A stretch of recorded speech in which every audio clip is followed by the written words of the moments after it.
প্রিয় পরম শ্রী ঠাকুরের চরণে জানাই কোটি কোটি প্রণাম এবং ভক্তপ্রাণ সকল দাদা ও মায়েদের সবাইকে জানাই জয় গুরু। আজকের আলোচনার বিষয় হচ্ছে নাম ধ্যানের সময় আমাদের মাথায় বিভিন্ন রকম চিন্তা আসে।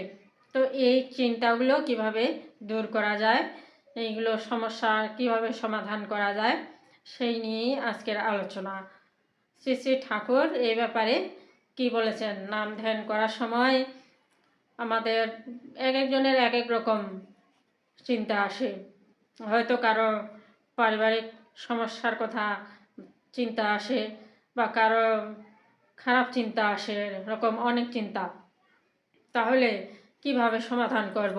ঠাকুর বলেছেন নাম ধ্যান করার সময় যে নানা রকম চিন্তা আসে, পারিবারিক হোক, ব্যক্তিগত হোক বা পারিপার্শ্বিক হোক, এগুলো খুব স্বাভাবিক। তার জন্য মন খারাপ করার কোনো প্রয়োজন নেই। আমরা যেসব সমস্যা নিয়ে জড়িত, সেই সমস্যাগুলো নাম ধ্যানের সময় মাথাচাড়া দিয়ে উঠবেই। ব্যক্তিগত, পারিবারিক বা পারিপার্শ্বিক এই সমস্যাগুলো কিন্তু পরমপিতার বাইরের এলাকার কাজ নয়, এইগুলো পরমপিতার এলাকার মধ্যেই কাজ। এই সমস্ত চিন্তা মাথায় আসলে এগুলোকে চাপা দিতে বা তাড়াতে চেষ্টা না করে এগুলো ইষ্টানুগ সমাধান কিভাবে হতে পারে সেই চিন্তাটা করতে হবে এবং সেগুলোকে বাস্তব চলনার মধ্যে প্রয়োগ করতে হবে।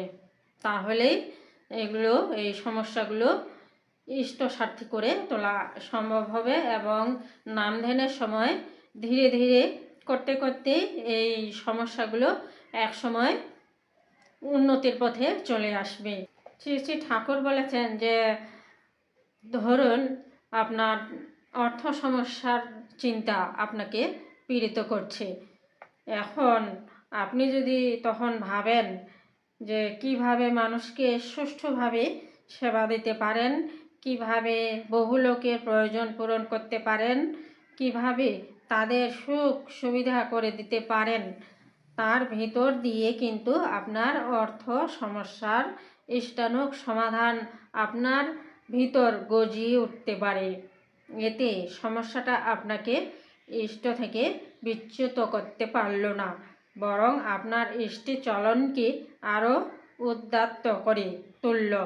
সেই জন্য আমি বলেছি, অভাব যখন মারবে ছো, যা জোটে দিস পাবি জো। পাওয়ার ধান্দা যখন পেয়ে বসে, তখন যা সম্ভব দিতে হয়। এই রকম করে অভিভূতিগুলি কাটিয়ে কাটিয়ে তবে সমাধানে দাঁড়াতে হয়। আর অনুরাগের সঙ্গে নাম চালাতে থাকলে একটা জীবনীয় পোষণ পাওয়া যায়। তার বলে সমস্যা সমাধানের পথ বোঝাও যায় ভালো করে। এটা খুবই সত্যি কথা যে নাম ধ্যান করার সময় যখন আমরা নাম ধ্যান করি তখন বিভিন্ন রকম চিন্তা, প্রথমেই যখন আমরা চোখ বন্ধ করি তখনই কিন্তু বিভিন্ন রকম চিন্তা ঘুরপাক খায়। তখন এই চিন্তাগুলো আস্তে আস্তে আস্তে আস্তে এক সময় যখন আমরা কনসেন্ট্রেট মানে আজ্ঞাচক্রে যখন আমরা নিবদ্ধ হই, যখন আমাদের মনোযোগটা আমাদের আজ্ঞাচক্রে চলে আসে, যখন একেবারে আমরা মনোযোগ দিতে পারি মাঝখানে, তখন আমাদের ধ্যান করার সময় একটা তাপ সৃষ্টি হয়, এক জ্যোতির মতো একটা বিচ্ছুরণ ঘটে, একটা তাপ সৃষ্টি। তখন এইভাবে তখন ঠাকুরের যে চক্র ফটো আছে, সেই চক্র ফটোটা এই আজ্ঞা চক্রে আমাদের ভেসে ওঠে। এক সময় সেই সমস্যার চিন্তাগুলো দূর হয়ে যায়, তখন সেই ছবিটা আমাদের আজ্ঞা চক্রে ভেসে ওঠে। করতে করতে করতে করতে কিছুক্ষণ পর সঙ্গে সঙ্গেই কিন্তু ঠাকুরের ছবি ভেসে ওঠে না, প্রথমেই অন্য কিছু সমস্যা বা বিভিন্ন কিছু ভেসে ওঠে। তারপরে যখন মনোযোগ দিয়ে আমরা ধ্যানটা যখন করি, ধ্যান করার সময় তখন অটোমেটিক্যালি মাথায় কিন্তু বুদ্ধি খুলে যায়। যখন আমরা মনোযোগ দিতে পারি, এই আজ্ঞা চক্রে ধ্যানটা যখন সঠিকভাবে মনোযোগ দিতে পারি, তখন এই সমস্যার চিন্তাগুলার থেকে কি সমাধান হতে পারে, সমাধানগুলা এগুলো একটা একটা করে আসতে থাকে, মাথায় খুলে যায় অটোমেটিক্যালি। এই সমস্যার সমাধান যেগুলা, সেগুলো অটোমেটিক্যালি মাথায় চলে আসে। কাজেই যে সমস্যাগুলো ভেসে ওঠে, এইগুলো নিয়ে চিন্তা করার কোনো কারণ নেই।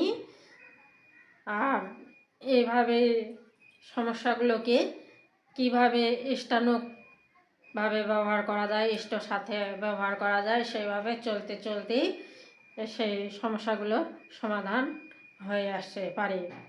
তো এই ছিল আজকের আলোচনা। সবাই ভালো থাকবেন, সুস্থ থাকবেন, সবার মঙ্গল কামনায় সবাইকে জয় গুরু।